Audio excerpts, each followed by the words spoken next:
Wonderful. There we go. That is good. We've already got some people here. How cool is that? Everyone's ready and raring to go and wanting to learn some information. How good is that? That's always a good way to start.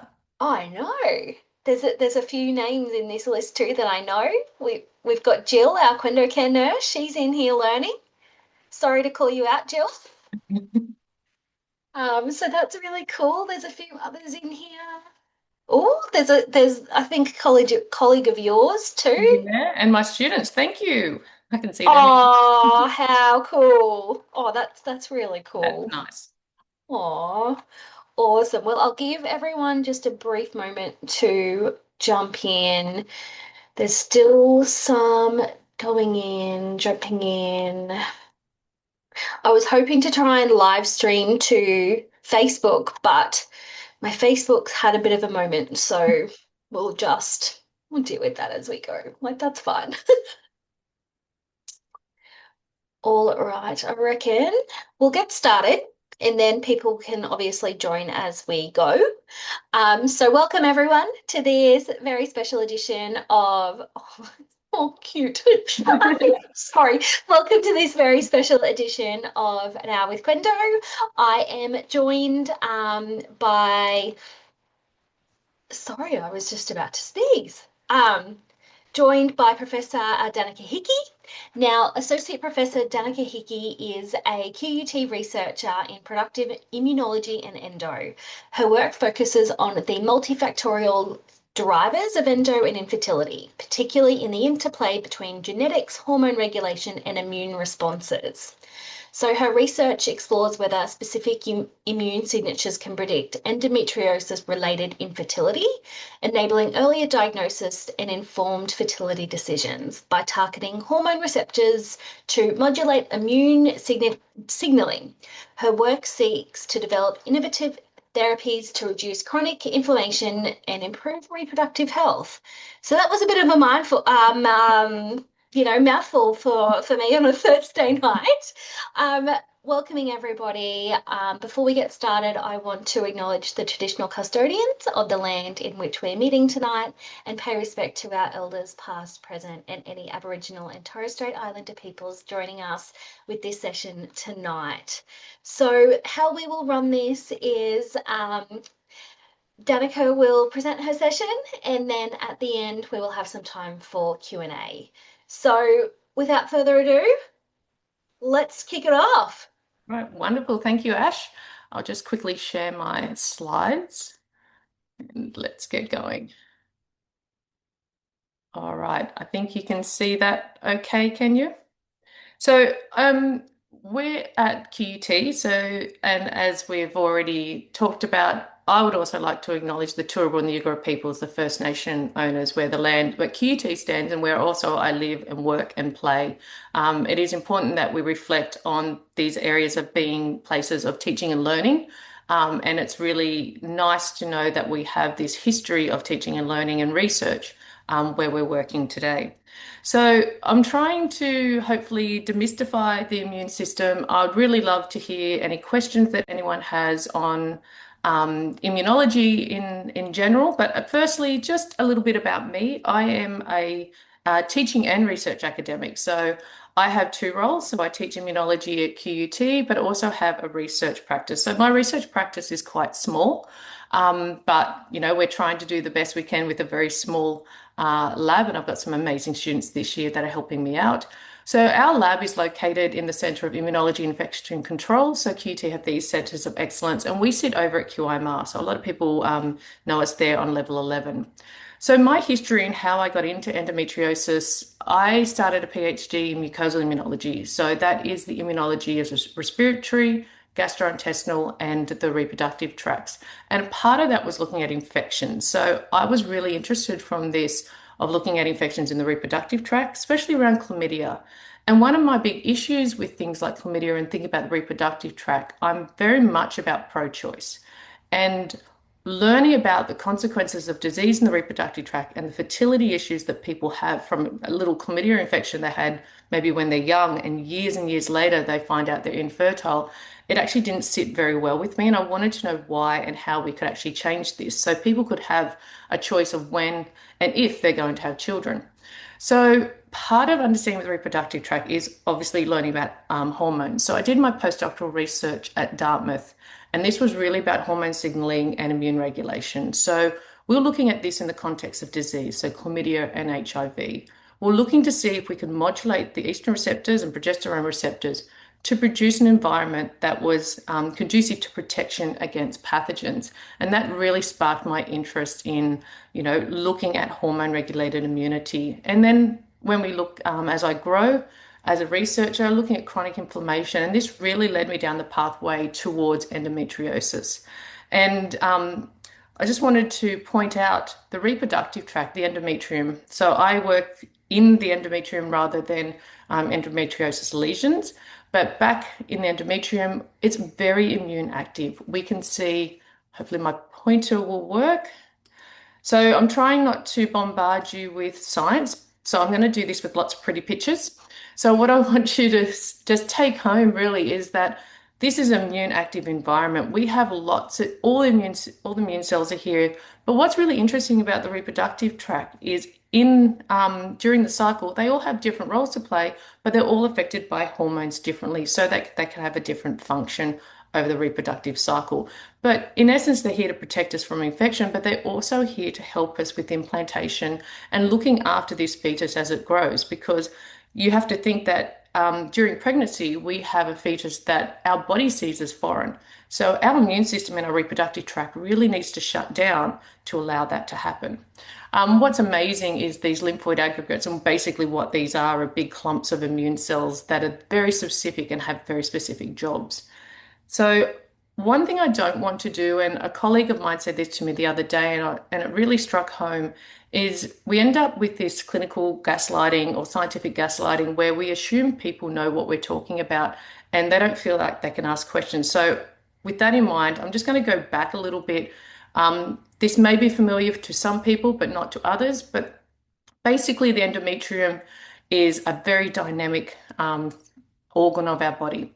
And it has to be dynamic because we have to have these changes that will allow fertilization and pregnancy, which is the main point of this. So we have our menstruation, which occurs from this day 0 to day 4. Then we have this follicular phase where the endometrium starts proliferating up to ovulation in day 14. And then we have this luteal phase or the follicular phase where we have this really thickening of the endometrium. Now, this is really important growth that's needing to sustain pregnancy, but it's actually governed by hormones. So we have increasing estradiol to ovulation at day 14, and then we have this drop off as progesterone increases. So these two hormones will actually work with each other to regulate each other's function. Now, how they work is through estrogen receptors that are inside and on the surface of cells. There are lots of different receptors that are out there. So if you start reading, there's going to be a lot to get through. But the main classical pathways, we think of ER alpha in the endometrium drives proliferation. ER beta drives differentiation and matrix organization. So they've got two roles. And progesterone receptor is actually really important. Progesterone is important for regulating estradiol and also important for implantation. So these all have to coordinate for this to happen. So it is really important that we do understand this. But the immune cells that come in, so during the proliferative phase, we have some immune cells that enter this tissue that are present there, but these expand during the secretory phase. And these are all responsive to hormones and they actually behave differently and functionally different from all other areas of the body. So this kind of made me start thinking about my work that I've done and how I could apply that to endometriosis, which has been, I guess it's really emerged, not really as a new problem, but we've actually learned more about that over the last 10 years, thanks to, organizations like QENDO and JESS and really lifting the profile. So I thought I could bring my background to actually look at how we could, immunologically look at how we can help with understanding endo. So we have a few questions. So what I wanted to do was decode immune dysfunction in endometriosis. Now, when I did come into looking at endo, I actually thought, look, let me look up this lovely profile of immune pathways associated with endo, and let's see how we can manipulate and manage that so that we actually have we can change the way that endo is seen by the immune system and may be cleared. And what I found was there was no real profile of endo. There is amazing amount of work. There is fantastic immunologists and cell biologists out there, and we have lots and lots of content to work from. But all these are done in isolation. There's a little bit done with hormone regulation, but all our immune system is sort of in little bins. And one of the things that we've done is look at these, and we've started increasing the numbers. There's a lot of donations of samples. But what happens when we do that? We end up with what we call a very strong power, but we have to think about endo if we're going to see a difference in the regulation or a biomarker. If we say endo and non-endo, a lot of times these publications will say, look, this is significant, but then another publication will say it's not. And the problem with that is, I believe, and I think a few other people are on this sort of pathway as well, when we look at endo, it's not just one disease. It's very heterogeneous. So the start or the driver of the disease could be different in different people.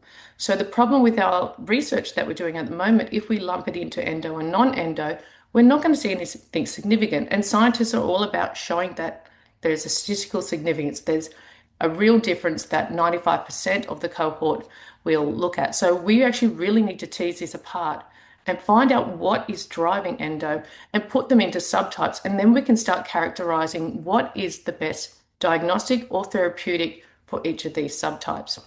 So one of the things we're doing in our lab is defining the disease associated with immune profile. So trying to link immunologically the profile of your immune system to your disease.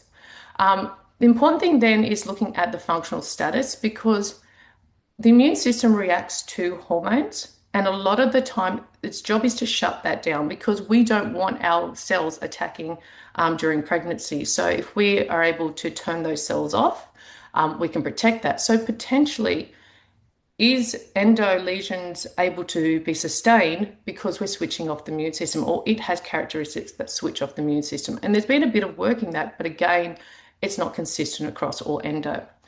And the last thing is we're looking at characterizing extracellular vesicles. And I'm going to talk about this at the end because these are really important for communication. They add another layer of complexity into this. Now, very quickly, this may be familiar to people, but this is the stages that we're using for our research: minimal, mild, moderate, and severe. So this is talking about the lesions and how large they are and how they're maybe how deep they are. And so the implantation, so stage 4 is more severe to stage 1. I know there is a lot of debate whether this is a good way to stage, but right now this is the appropriate way that we are staging. And just to remind people, we say words like utopic and ectopic. So utopic means the endometrial cells, stroma, epithelia within the endometrium, and they're working correctly, I guess. And ectopic means they're found outside the uterus. So that's really important. They're two differentiations. And I know that some people have a bit of trouble understanding because we throw these words at you, but this is what they actually mean. And I have to start. So this is where I kind of, I like this picture because I really have a lot of trouble with where endo starts, because there are a lot of theories.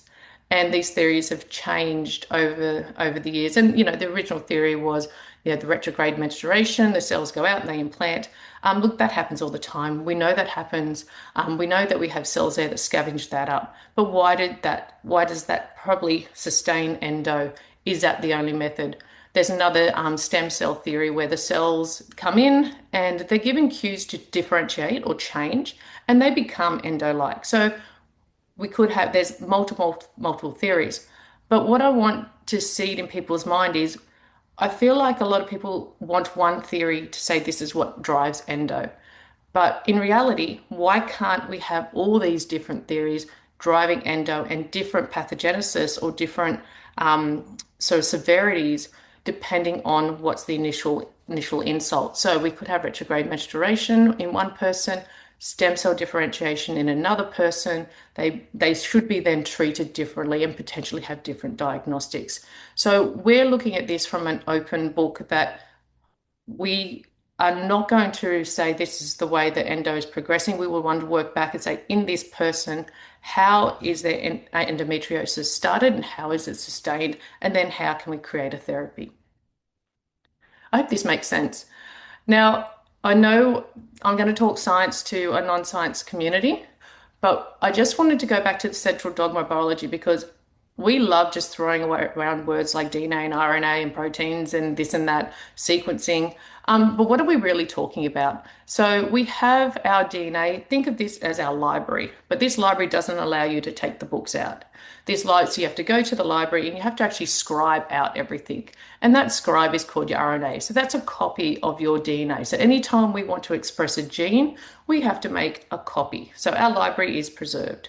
And that copy will encode for what we call an amino acid chain. So this is just basically chains of building blocks, and then they're folded together in what we call proteins.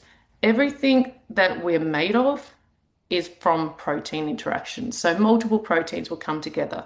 They're our building blocks for cells, tissues, any communication. Everything that we are comes from the proteins. So from our DNA, our RNA, and our protein sequence. And so we end up with, in this instance, I've just got a cluster of cells representing the protein forming immune cells. And those proteins that are on the surface also define what the function is. But very importantly, we have proteins that regulate this function. It is very dynamic. So depending on what pressures are on, function and regulation will be intertwined and change what is happening in our immune system. Now, most of our research at the moment is sitting in this genomics and RNA area. So we've done a lot of GWAS studies looking at potential changes in the code. And then we're looking at now a lot of RNA sequencing. And this is something that I'm doing as well. But what we really need to do is, yes, this is the sequence. This is the code that we're using to build our blocks. But then are our blocks being made the right way? Are they being put the right way? Are they functional? And then even if they are functional, are they regulated correctly? So we need to have a lot more research in this area. Unfortunately, this area of research is very expensive and it also needs very special technical skills associated with these and also very specific sampling, which is a little bit harder to preserve. I think I like to use this for discovery, but just because we make RNA, it doesn't mean we make the functional protein. So I hope that makes sense. So when I'm talking about protein and RNA, hopefully you'll have an understanding of what we're talking about. So we have two main projects that we're looking at, and the first one is our immune profiling. And Dr. Albert Jung, which most of you would probably know, he has kindly helped me to get samples from women, and we're looking at women with so non-endo. So this person has another reproductive disorder, but it does not have endometriosis. This was the best that we could find to find this person as a non-endo control. And then we have different grades of endo. And what we tried to do is age match them, but also have people in each of the luteal or follicular phases. Now, when I was talking about the menstrual cycle back there, just remember that 28-day cycle are really unicorns. We don't see people with 28-day cycle. All the research that we were doing in the US was all looking at people with the 28-day cycle, which, you know, as we know, people with endo or even the general public, that is not a standard normal cycle. So to get people who are cycling still with endo and the different grades, we actually have a lot of samples in the bank, but we're actually able to only find 5. And we class them into our high grade, low grade. And what we want to do is ask the question, does grade drive the immune profile or does our cycle drive the immune profile? So for our pilot study, we took blood and we isolated the immune cells. Now we're looking to do this in the future with pelvic washers, but we're isolating out these immune cells to look at the function. Now, I just quickly wanted to add a little bit about donating your samples to research, because we do have a lot of questions about what happens to my sample and how confidential it is. And I know all research is different, But I just wanted to highlight when you are donating, you would be given a form, and this is a consent form, but it should have the information on it. And your donation is completely voluntary. There is no pressure. It will not change your medical care. But what you should look for is that it fully outlines the study and any risks or benefits. Most of the time, there's no benefit to the person donating because a lot of us are looking for markers. We're not actually doing a clinical trial at this stage. So, in lab bench research, we are really looking at this discovery level. And it's important that we understand that consent is given before. We can't take your tissue and consent after. And a lot of things that people don't know, if you change your mind at any time, you can withdraw and all your samples and all your information is destroyed. And that is a part of our ethical guideline and the integrity that we conduct research. And the last thing I've been asked quite a lot is about privacy and confidentiality. What does it mean when I donate? Will people know who I am or know my disease? So some of the disease samples we get are anonymous data. So this we don't get anything with. It could be just there's a sample, that person has endo or not. We may not even get that information, but generally we might use this just to build cell banks associated with them. But most of the time, we don't usually have identified data where your name is on your sample. Most of the time when I work, it is in re-identifiable. And I know a lot of people also do de-identified data. That means your sample is coded as soon as it comes in. There's no way that anyone can link that sample to your information. I use re-identifiable. So when you donate material, it is coded and you fill in a consent form. Your consent form will have your name and age and those information that we collect. But that is only kept by the primary investigator and the clinical investigator. It is never linked with your coded sample. What happens, so anyone that's working with the donated material only has a code. Why we do that is because we would love to be able to track people if they're coming back. So there'll be a questionnaire that says, have you donated before? And then we can look up your number and we can compare your results from last time to now. Because one of the big things about endo and all reproductive diseases is that it changes over time. It's very dynamic. And so we want to actually look at that dynamic system to see if we can isolate anything that's consistent that we can use for a diagnostic, or can we find things that will predispose someone to having reoccurring endo. So those are the reasons why we look at re-identified information, but we won't be contacting you or anything like that. It's not shared. There's only one or two people that have access, and they are always named. So I did want to point that out because that is something that, people always ask and always concerned with. So this project's being led by an amazing honours student I have this year called Danielle. So she's looking at taking this blood and she's running a panel of protein markers on the surface. And this will allow us to tell what immune cell it is. And that's at a functional level. So that is, this cell is expressing the protein in the right way. So it is definitely this cell. But what we've been able to do is separate all these cells out, code them, and then extract the RNA out of that. So I said the RNA doesn't necessarily make protein, but it's a good way to look at discovery. So we're looking at about 4,000 genes with each cell. So at the end of this, we get a cluster of cells. So we can say, these are all the T cells. This is who they are. We can prove who they are because of their protein.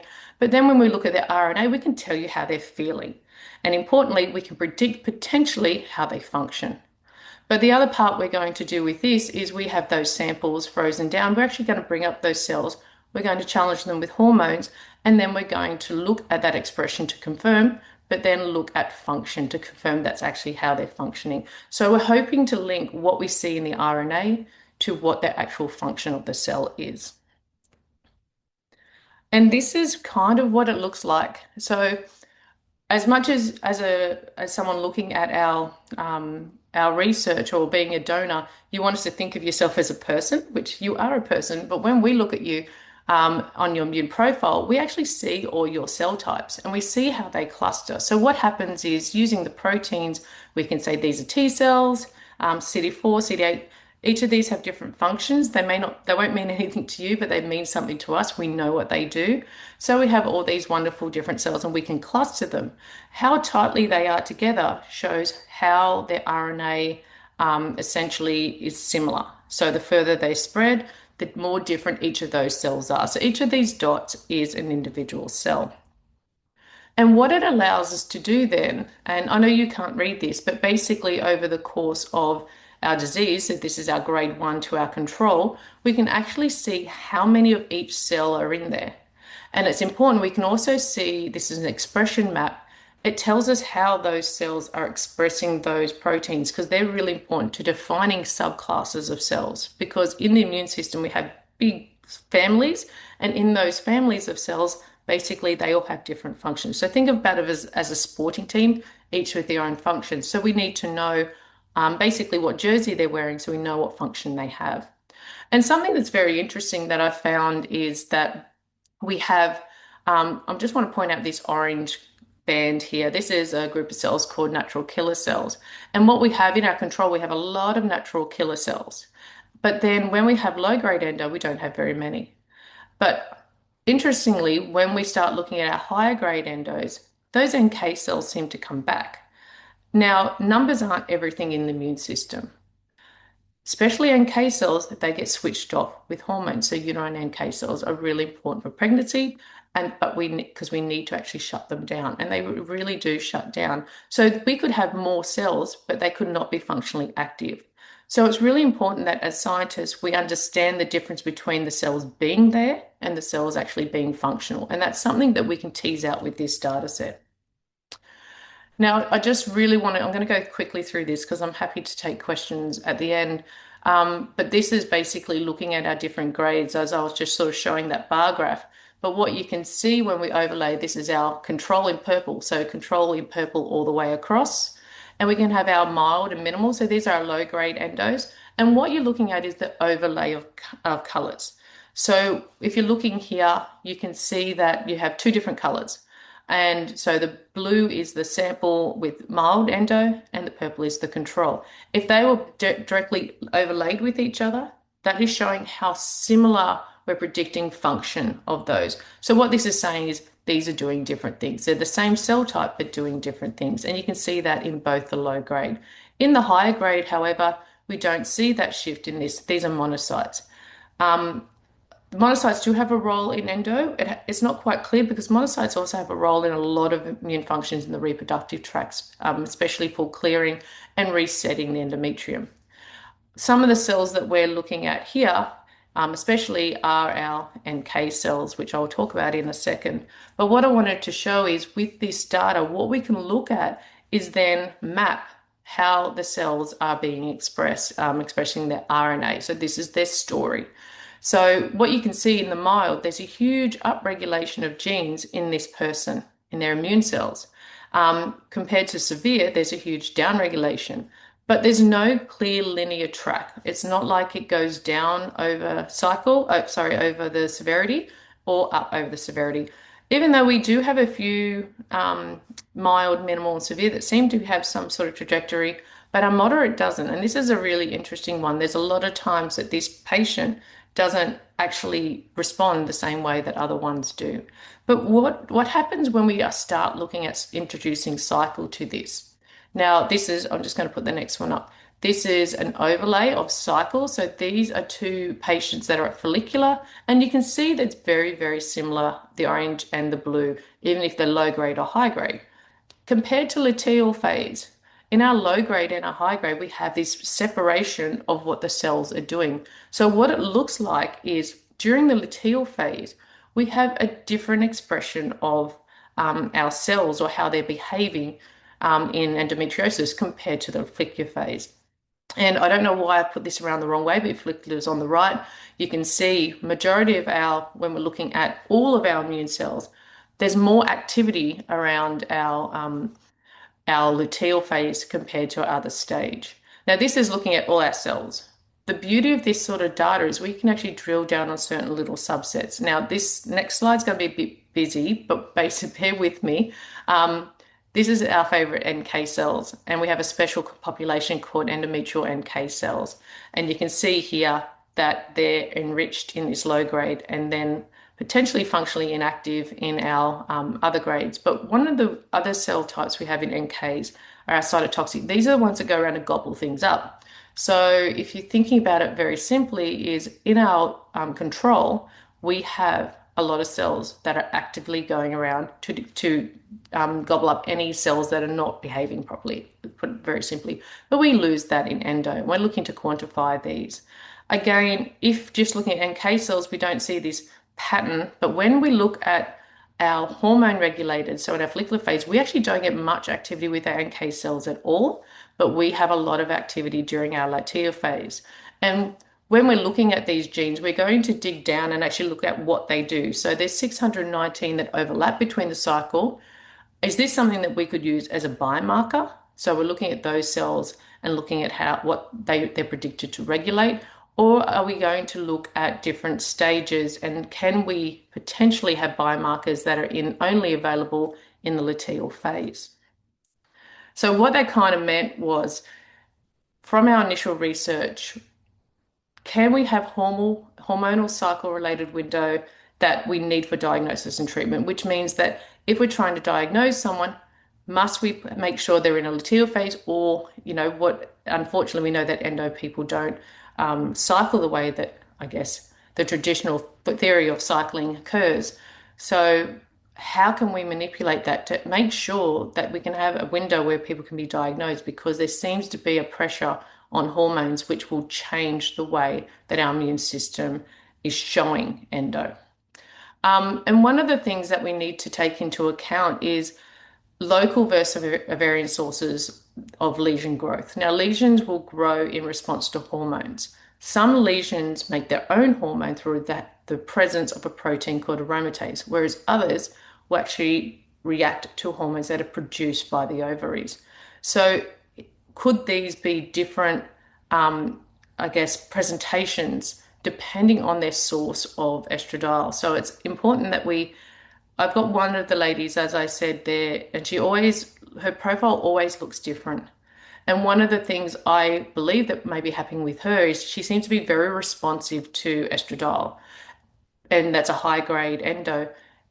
Does that mean that her endo is only really visible or visible as high grade during that luteal phase? And if she was scoped at the follicular phase, would we still see that? So it's one of those interesting things that we need to understand what is driving those endometriosis lesions. Does that affect diagnosis? And then does that affect treatment? When we really need to look at, my question is, how does understanding hormone regulation help lesions drive their pathogenesis? And can we then use that to define different subtypes? So I just try to move kind of quickly through the science so then I can answer questions. The other project and the other element that's in play here, it's not just the immune cells, and they do communicate with each other directly, but the endometriosis lesion and also the endometrium also communicate with the tissues and cells around it. And they can do that at a distal site as well. So when cells, particularly when they become stressed, they produce what we call extracellular vesicles. Now, cells produce them all the time, but under pressure and potentially under hormone pressure, they produce more. Now, just think of these little extracellular vesicles as speech bubbles that the cell is making. And that cell is making this speech bubble and it's got everything in it. It could have some RNA, could have some DNA, wouldn't have DNA, sorry, RNA and proteins and cytokines and receptors. It's basically just been packaged full of stuff from that cell. But what it does have is also signatures of the original cell. And what happens with these, now this is something that's been explored in cancer treatment, metastasis. So cancer cells will produce a lot of these. It's kind of like they're screaming, and then they will go off into the blood and they'll go to another site. And what we believe happens is that allows that site to change its microenvironment. So when the cancer cell comes along, it can implant into that site, which is one of the reasons why metastasis usually go to certain sites. It's like a homing. So it's actually getting that environment ready. And that's a thought that may be happening in endometriosis. And this is something, there is research in this at the moment. But again, some of the research is not significant because we're actually lumping in all of endo together. So potentially there's differences. The problem with looking into serum and looking for these extracellular vesicles, these will be coming from all cells all over your body. So we're looking to work out which cells are coming from endometrium and also the lesions. So I have Caitlin is another honours student this year with me who's doing this amazing project. We have isolated extracellular vesicles from the serum of people with endometriosis, fibroids, and also adenomyosis. And we're going to do looking at signatures that define each of these. So we've done some RNA sequencing just to see what cargo that those people have in their blood. At the same time, we've isolated endometrium from hysterectomy samples, thanks to Michael Wynne Williams and Dr. Linden, who provided these samples, and we're able to modelize cells. And though that immortalized cell bank, we can basically give hormones to, and we're going to look at the signature that these cells make. So what this allows us to do is give us a list of genes that we should be looking for in the blood. There's also published material on some of these EVs from lesions, and we're going to compare those. So can we differentiate people with their EV signatures either coming from endometrium or from the lesions themselves? So that is a project that is going on today. And so lastly, will this understanding of the utopic endometrial source, so will this signature help us determine the subgroups? And does EV cargo predict where the disease severity will happen? So can we look at this cargo and say, well, this person will more likely implant at this area because of these proteins or RNA? And the other thing that we can do, EVs are really cool. We're using them as therapeutics. So we could actually, if we have markers on our lesions, could we deliver therapy straight to them? So one of the big problems we have with hormone treatments is it just doesn't target the area that we want. The whole body has hormone receptors, especially estrogen receptors. And so we have a lot of off-target effects when we use hormones as treatments. But can EVs allow for a very localized delivery with that? So where we're up to, this has probably been the longest ethics that I've probably ever written. I'm putting together a biobank, and what we would like to do is really mapping people's immune responses or immune profiles with all the other parts of what we're looking at with endometriosis, so we can actually define meaningful subgroups. So we're looking at immune function now, and we've been doing our cellular communication.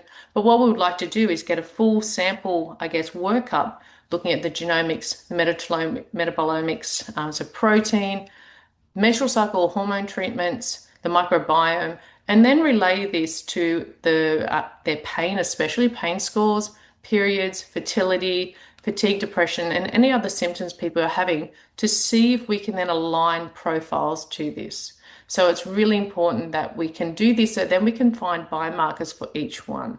So the idea is, once we find our immune function, then can we subgroup those and go back to the genomics and see what genomic signatures they have to make for easier diagnostics. So I'm trying to keep this nice and short, so if people want to ask questions, they can. But I do want to acknowledge the patients that have generously donated their samples. So we have a whole bank of hysterectomy samples that we've made into cell lines that we can use for lots of different diseases, because that resource hasn't been there previously. And then the samples from our blood, we're doing EV and immune profiling, so that we cannot do our research without them. Special thanks to Albert Young, Michael Wynne Williams, and also Luke McLinden for providing samples previously, and ongoing collaboration with Albert.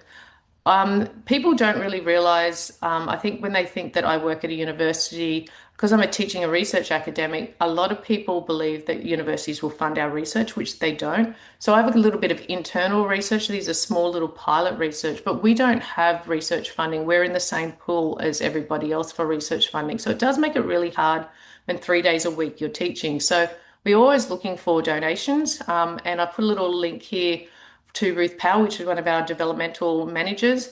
And we're looking to build this research, because what we're not doing at the moment is really looking in depth at certain patients and actually getting a full profile and workout. What we're doing now is looking at lots of numbers of patients and looking at one thing. But what we would like to do is really have a core number of people that we can define into groups, but then really deep dive into the immune system. And unfortunately, this research is quite expensive. And I'd also like to thank the QMRB team, Professor Tony Kemmer, my previous student Emma, Danielle and Caitlin, who are stuck with me this year, who are going to be doing the work that you saw today. And we have an awesome supports facilities in our sequencing. And I have to also thank BD. So BD lent me some of the equipment for free. So during COVID, we had a machine stuck at the border, and we finally took us a year to get it across the border, and were able to do all that Rhapsody sequencing data. And there were very generous donations for that. So I think I'll just leave that there. I know it was probably quite quick. I wanted to give you a snapshot of our research, but I wanted you to hopefully just ask any questions that you have of the immune system. Um, and yeah, I will leave that there and stop sharing. Thank you, Ash. That's great. Oh my goodness. Like I'm sitting here just nodding my head going, this is really cool. This is really exciting. We do have a question that's come in from the participants in this one, and it is, what do you need to study at university to do this? Biology and then postgrad or something else? Yeah, so I did a biomedical sciences degree, essentially a biomedical sciences degree. And like my students, they finished last year the normal undergrad biomedical sciences at QT, and they're all undertaking an honours, which is basically a short research year which will prepare you for doing a PhD. So I have I actually started a master's degree, and I actually did a PhD from that. And then I did 5 years of postdoc experience overseas and came back to Australia. So it is a long road of training, but you can kind of stop at any stage, but depends where you want to do. I wanted to do my PhD and do the training because I kind of wanted to be in charge of my research. And that's one of the reasons I took the academic role as well, because I actually have a little bit less pressure to get grants. The grants will help my research, but my job is not tied to that. So there's lots of avenues to do, especially biomedical science degrees are very, very broad. So you can do whatever you like, whether it's immunology, anatomy. So that's something I'm happy to chat with them if anyone wants to talk about biomedical sciences degrees. I might share with that attendee, I might share your email address if that Absolutely. works, so that you guys can have a little bit of a chat. I actually also got the live stream on Facebook working, which was really good. And we've had a question come in from there, and it is, let me open it again. We've got, when you're talking about immunology and endometriosis, does this correlate with people? Like, is it showing? Oh, that okay. Um, it's just worded a bit different, but that's okay. Essentially, what they're saying is it linked to people with low immunity? Is that what you're sort of looking at? Is that higher risk of possibly having endo? Is that part of the research? We wanted to be part of the research. And that's one of the reasons why we're building this biobank, because that will also, so this initial pilot study was, can we actually do the techniques to prove we can do that? So the ethics we're writing now will capture things like autoimmunity, any lot of IBD, and finding out not necessarily what the drivers are because we don't know the drivers of autoimmune diseases, but what could be interacting with them. And that is absolutely a valid question. And it's important to understand that our immunity changes over time. It does fluctuate, and especially as we get older, it changes, and then we have menopause. And I have a really big question of what happens at menopause, and is it better? Is it worse? Can we learn from it? Are people different? So that is a very open but valid question. That is something that we do want to answer. With a lot of other diseases, I work in autoimmunity as well, and we do have some genes that, will determine risk. So you're either high risk or low risk. It'd be interesting to see. I haven't seen any literature to show that those genes are present in endo. But it's never a one hit. We have to have multiple things that usually come together to regulate your immunity. But I think endo kind of supersedes some of that. It's going to do it anyway. And maybe those people who have more immunocompromised, they may have more severe endo. We don't know. But that's a really good question. That's what we would like to answer.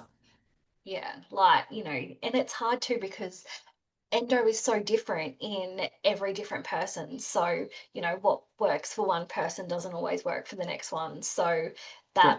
that's really interesting. We'll have to keep an eye on that one. Do And we that's have any because, other yeah, questions?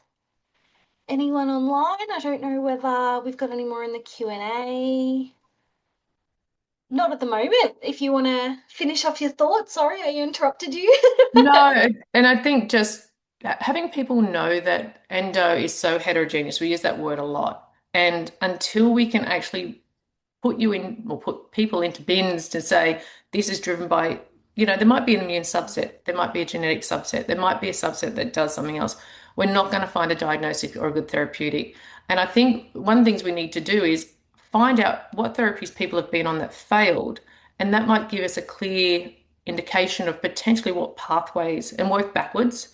So that's part of the information we want to collect. So it's really important that we collect the right data and not just think about the samples that we're collecting and what we can do with them. Yeah, love that. Awesome. Well, we don't have any other questions, any other comments, but that has been like my mind is just like buzzing now. I'm like, oh, what about this? And what about this? And I think I'm frozen.